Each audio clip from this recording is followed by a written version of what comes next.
Thank you so much. I really appreciate all of that you've said about me. Thank you everyone for having me this afternoon to talk to you.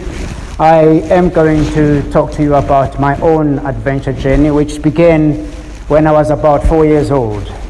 And this is at a place called Shongwe Mission, south of Northbridge, because that is where I was born.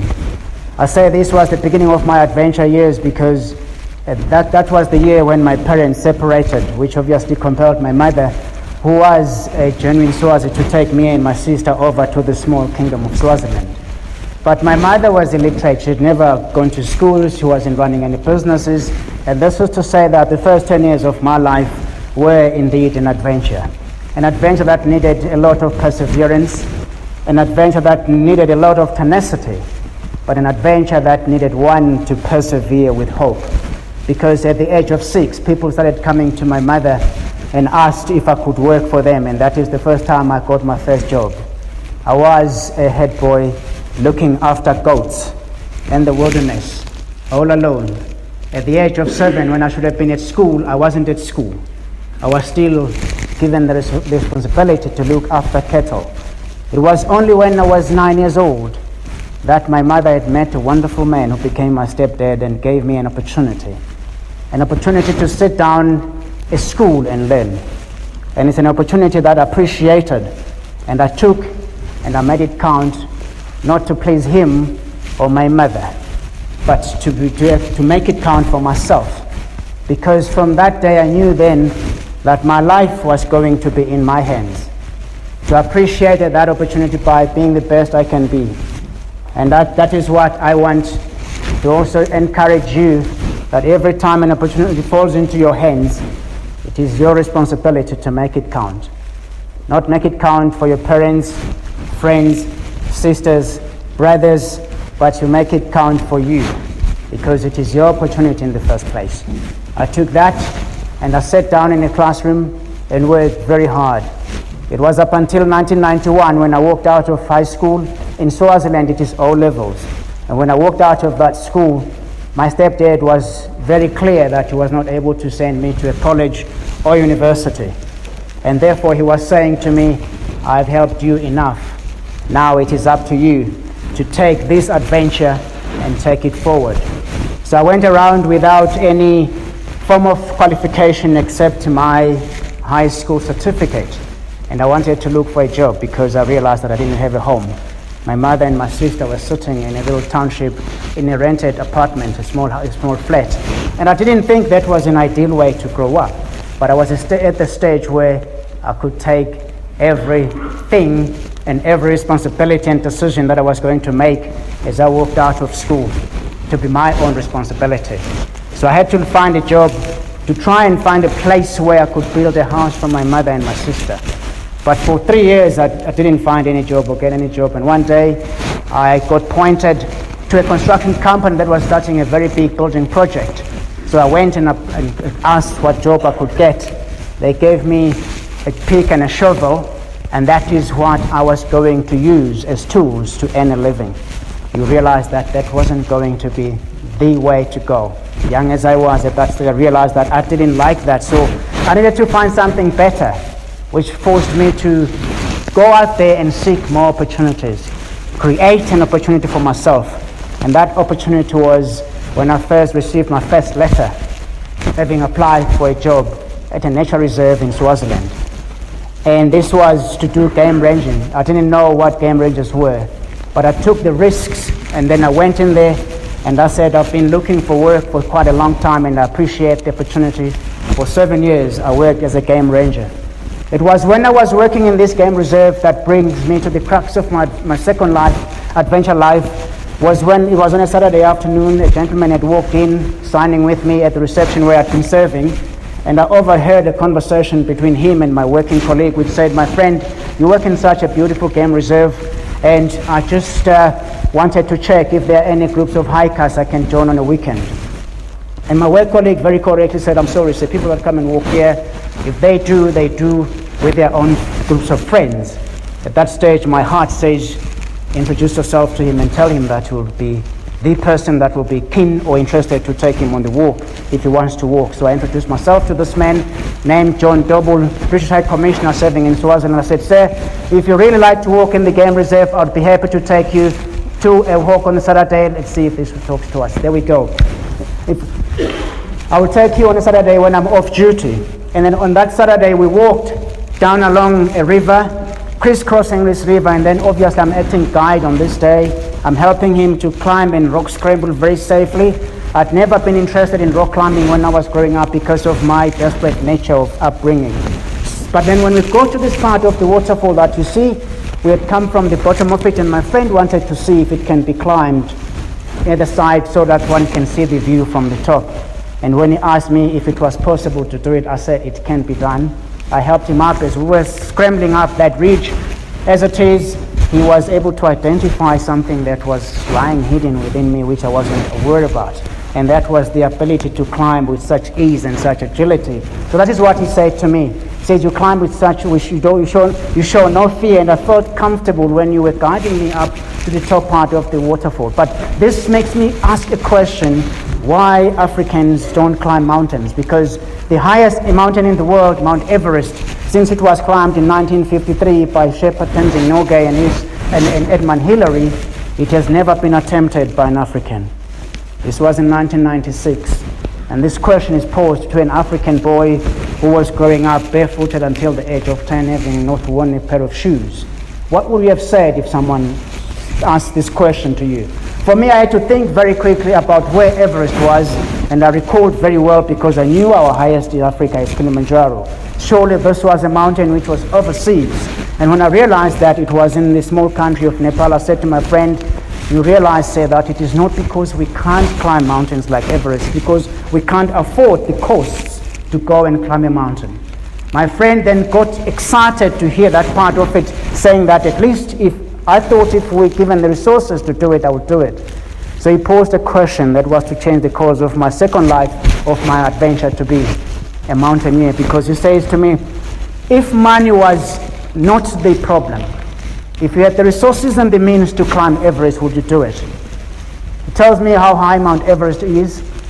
Tells me it is 28,035 feet or 8,848 meters above sea level. I cannot understand those altitudes or distances. For me, it is another mountain. So at that stage, without having seen a picture of the mountain, without having read a book about the mountain, I said, absolutely, sir. If I get a chance to do it, I would do it. And the reason came from the self-belief that I had, and that is what I believe, friends, that will take us to great heights wherever we are. You've got to have that self-belief that you are naturally gifted with the talents to do the things you want to do. I didn't have the experience, but the self-belief was such that I needed to find a much more meaningful reason, though, why would I want to venture into doing this. So for me, it was very clear, because I believe that it is when you have motivation, when you feel that you have a sense of purpose, that you are able to venture into big things, go to things that will be challenging you and pushing you to really grow yourself to match the challenge. It is when you have a sense of purpose. So the question was, what would that be for me? And that was very simple. It was going to be to represent Africa. And that reason then would make me want to go. Took us about 7 years to find a team that goes to do it. It was only in 2003 that I set off to climb, to try and attempt the mountain. Is it working? There we go. I teamed up with other 11 climbers coming from 7 different nationalities. I was the only African and the only South African in the group. And then obviously it took us 10 days to trek to its base along the Shepherd villages. And then eventually we found ourselves at base camp after the 10 days it had taken us to walk to get to it. And standing in front of it was the base of the mountain. In 2003, it was the 50th anniversary, so it made sense for me as an African to be able to be there as well, just to say, if Edmund Hillary could do it in the 1950s, I can do it in 2003, 50 years later. But it has taken us the 10 days. Let's do the next one, please, if you can. It has taken us at least about the 10 days to walk in and find myself at the base of the mountain. And there was reality right in my face. I'd never seen snow in my life. I'd never slept on snow in my life. I've never climbed the big blocks of ice the size of this building in my life. So I realized how big a mountain it was. But having a team of other climbers, I was to rely on them. Now this is how you climb Mount Everest in a short time. Once you get to the base of it, you need to acclimatize. And the way you acclimatize is you climb to the higher camps. There are 4 camps from base camp. There's camp 1 at 6,000 meters. Base camp is at 5,300. There's camp 2 at 6,400. Camp 3 at 7,300. And then camp 4 at 8,000 meters. So the first 4 weeks on the mountain, once you've arrived at base camp, is for you to do what we call rotations. So rotation is when you start from base camp, you climb up to camp 1, you stay for 1 night, and the next day you return back to base camp to rest and recover, and that will take about 4 or 5 days, or probably a week sometimes. And once you have achieved that, then you start again from the base to camp 1, and then this time you get up to camp 2 at 6,400 meters. Then after a couple of nights at 6,400 meters, you still go back down to the base of the mountain. And you have to do 3 of these rotations. And now there was me thinking that by that time I will be on the summit and going home, but we were still playing yo-yo, up and down, up and down, up and down. It didn't really make sense why you do it, but I was told. The first was there are no shortcuts to the top, and secondly was I was told it takes discipline to achieve great things. And I said, what do you mean by discipline? They said the discipline here is such that you do these rotations, because if you do them, then your body will be at a state where it can go for the summit. And I wanted to summit, so I did those for 4 weeks, because we had arrived at the end of March. Now we were by the end of April 2003, having achieved the acclimatization, having achieved the rotations. But the challenge, obviously, you know, it is not plain sailing. Every day you are being challenged, because temperatures at night will drop to -15, to -20. There were nights when temperatures were -30. High winds blowing at 120 kilometers per hour winds sometimes. So you are constantly living through challenges and obstacles that wants to defeat you. And it asks you the very same question I asked myself, but why are you here? I had to remember that I'm not here for myself, I'm here for my continent, and I was able to stay the course until. So after we'd done our first rotation, I found myself, I said, I never slept on snow, and there was my tent one at camp 1. And we did cross a lot of other crevices along the way. The terrain is such that every minute of your existence from between base camp and camp 1, you are living death every second of it, because you could die anytime, falling into those crevices. And we cross aluminium ladders. So when you are doing the rotations, the ups and the downs, you are dealing with that every day. There is no other way to the top of the world. You've got to go through it all like you see. After the end of April, my team and I had achieved what we were planning for as the second phase of the expedition, which is to get acclimatized. And you only climb from base camp to 7,300 meters. That's the ultimate. That is where you want to get to. So I was happy to able to achieve that, to find myself at 7,300 without having climbed. But the challenge is the higher you go, the harder it gets. From 7,300 meters, we withdrew back down to the base of the mountain to wait for a 7-day perfect weather window opportunity.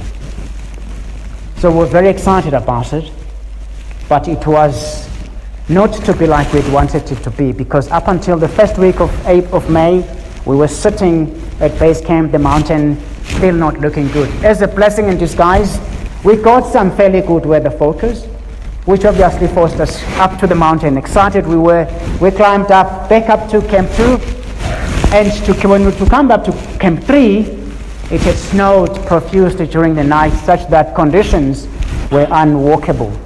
They were unclimbable. So we got stopped at 6,400 meters on what was our first summit attempt. But the challenge with those conditions was such that all the crevices that had been open, that were invisible and being easy to be identified, were now well reached. So sensibly, the expedition leaders said, no, these are not ideal conditions for us to go for a summit attempt, so we are calling it off here. That was our first major setback, because when we telephoned base camp, radioed base camp to find out what the weather focus would be like for the next 10 days, they said it is going to be as bleak as it is at Camp 1. Therefore, we suggest you come back down to the safety of your tent at base camp. So there I was with my forced rotation number 4, from 6-4 down to base camp, disappointed.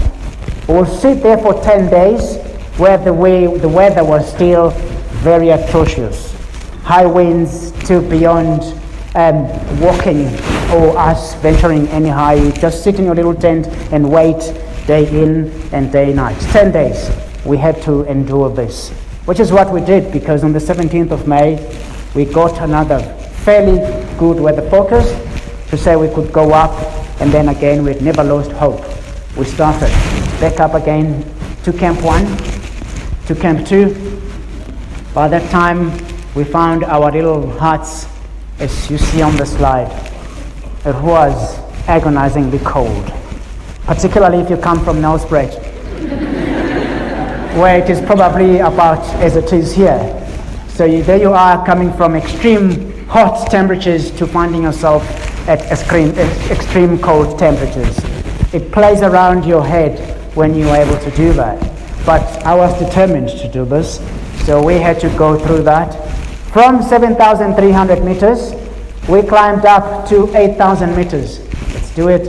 8,000 meters is known as the death zone. So as we were climbing up to 8,000 meters, we could see the clouds building and almost threatening to another storm. But in the evening of the 19th of May, we got to 8,000 meters, which is known as the death zone. This is a place where there's about less than 30% of the oxygen that you all are enjoying here. So when you get to 8,000 meters, it is said that literally your muscle tissue starts eating themselves. So you literally are dying, and you want to spend the shortest time possible. But we were not that lucky, because we arrived on the 19th when we were about to set off for the summit. When you get to 8,000 meters, you only are 848 meters of altitude gain. So that's not much, but that will take you about 15 hours of graft to get to the summit. So that is what was left. We were hoping to set off that evening on the 19th of May to summit in the morning of the 20th of May. But as the sun went down, temperatures plummeted to minus 36. But low temperatures were okay. The biggest challenge was high winds, because they picked up to near impossible to climb. So we got grounded at 8,000 meters for 12 hours in the dead zone. But in the morning that would have been summiting, the sun came up. It was still a beautiful day that morning, but the wind was still that we couldn't go. So we waited at 8,000 meters until the evening. So in the evening of the 20th of May, we set off hoping that we'll summit the mountain.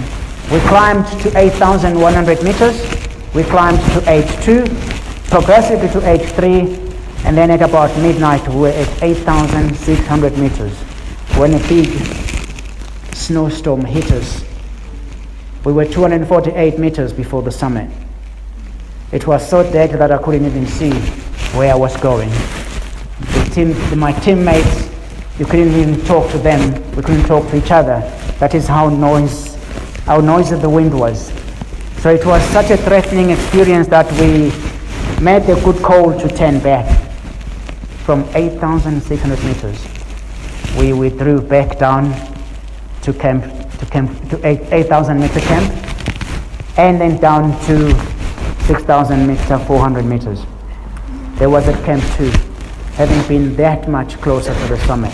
At that stage, it was very clear to me that possibly that dream that we've been carrying, the message to tell the world about Africans, will never be told, because you are not going to get another chance. But as we sat down at Camp 2, we summarized the events that had happened, and we realized that we had made the right decision to withdraw and turn back down. Disappointing as it was the right decision for us, because we were still alive to get another shot at the goal. At that moment, our expedition leader says to us, we have enough food, we have enough resources in oxygen to mount a third attempt. So we set at 6:4, and 2 days later, we started again, having not lost hope. Up to the high camps again, and to 8,000 meters. And it was in the evening of the 25th of May that we started again for a third and final attempt on that mountain. And I went up to 8,100 meters. Let's do the next one. To 8,200 meters and to 8,300. And at about the early morning hours of the 26th of May, I could just see the end of the world. The wind was still vicious that night. The wind was still unwalkable that night, but we stuck together and fought through the storm. And as a result of that, at about 7 a.m. at sunrise, you could see that we'd come a long way, and we're almost at the summit. It was at about 8 a.m. South African time that I found myself exactly where we'd been defeated 2 days before, at 8,600 meters. But this time, I wasn't going to be stopped by any storm. With the sheer determination, I was to take this final ridge on the mountain, knife edge and sharp as it is. This is where there's no room for error. This is where you've got to make your intentions count. It was in the morning of the 26th of May, at about 8 a.m., that I was the tallest African and South African in the world.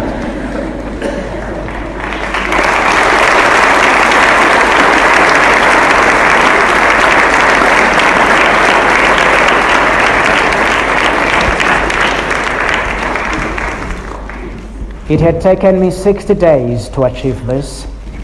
It has taken me 60 days of agony, 60 days of misery, but 60 days of just being resilient, 60 days of fighting through all the storms, that I was able to stand and tell the world what we are capable as Africans of achieving.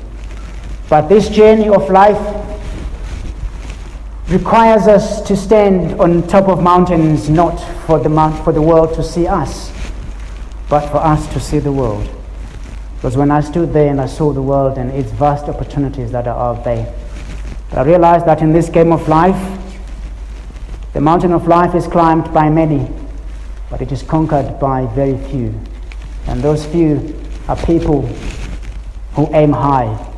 It's people that set their own standard. This is people that live life in their own terms. It is people that persevere with hope and determination. It is people that have a very strong resilience. It's people that says no to giving up. In everything that you do, you've got to refuse to give up. You've got to love life and love adventure. Dear friends, I want to say to you, you are very lucky to be at this school, because you are exposed to this adventure life, because adventure stretches you and adventure builds you. Adventure identifies your weaknesses. Adventure does improve your strengths. It is important to identify with yourself. I was never exposed to such at your age. It took me 26 years. And that is why after 26 years, when I identified with what life is, it has to be a daring adventure or nothing. I haven't looked back. I've been to the 7 summits, as it has been mentioned. I've been to both North and South Pole. I climb mountains and adventure every day because I realize that I have no limits. And I encourage and urge you all to live a life of adventure, a life that has no limits, because you are limitless. Never give up. Push yourself. There will be times things don't work your way. There will be times the storms appear impossible. There will be times when there will be ups, but there will be times when there will be downs. There will be times you fall, but it is not in the falling that matters. It is being able to pick yourself up and fight for what you believe in. Thank you very much for listening so patiently. Thank you.